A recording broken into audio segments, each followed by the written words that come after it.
I have no idea what to review. What if I don't review any of these today? What if I review something easy? Something short. Something like Dungeon Hearts for the PC. Dungeon Hearts. Yeah, I know I said it's for the PC, but it's also for the iPad, where the game truly shines with its touch controls. However, I only have the PC version, so that's what I'm reviewing. Dungeon Hearts is a puzzle game and an RPG at the same time, having you match colors to attack and defend against enemies. Each color represents a hero, so matching 3 reds would make the red hero attack, for instance. You can move around anything on the scrolling area that is called the Fate Stream, except for the square-shaped blocks, including enemy attacks. The circles and squares are called runes. The crystal-shaped things are called strikers. This game can be a lot of fun, and can have some really intense moments, but to be fair, it can also be really frustrating when trying to move and click on runes and strikers when they are moving too quickly. As I said before, you can attack by matching colors. To be exact, you match 3 colors together to attack, and this activates the other crystals that are on the same row, horizontally and vertically. The audio in this game is amazing, and you can unlock more music tracks as you play, bringing something to the experience. Every sound is satisfying and fits in perfectly. The visuals of this game are also very nice to look at, keeping it simple and colorful. It gives the game a really upbeat and positive feel to it, making it enjoyable and relaxing and intense to play for long periods of time. Alright, so now we're going to move on to the meat of the review, the gameplay. The gameplay of Dungeon Hearts mostly consists of starting up the game and seeing your characters running for a bit and then finding an enemy. You then battle the enemy by attacking them by using the strikers. You usually have to make them yourself, but sometimes they just come onto the screen naturally. So, here's where things get interesting. If you click on a striker, and then the beam that comes out hits another striker, it also sets off that one, meaning you could potentially clear the whole screen with a massive combo. Did I mention combos?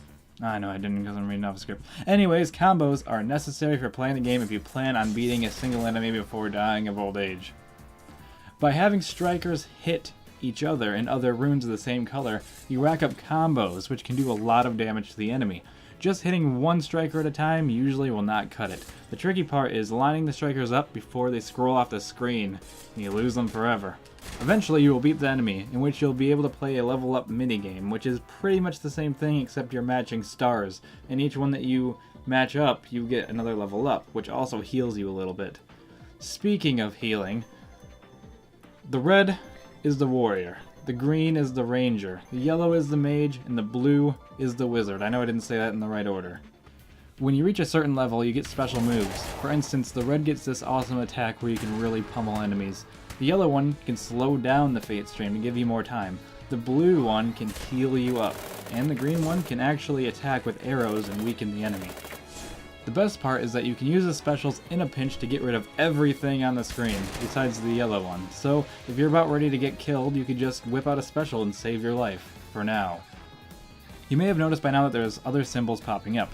These are enemy special attacks such as poisoning your characters or freezing your runes, which can be a bit of a pain if you can't stop them in time.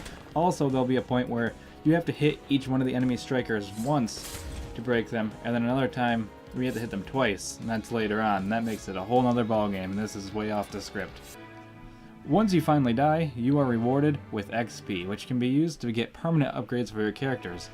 Beware, for these can be costly and time-consuming to get, but it sure does feel good to go back in the game ready to tear things up with more powerful characters. One thing I'd like to say is that you will eventually get hand cramps. If you play for a long time, this game does not give you any breaks between rounds, and your hand will be moving all over the place constantly clicking and dragging blocks, so be wary of that. This game is a nice bit of fun. It doesn't really cost very much, and one thing I'd like to say is that later on I feel like it moves a little bit too fast for its own good considering you're using a mouse, so it makes it kind of hard to do the tactics you want to do, and especially the bosses, which go way faster.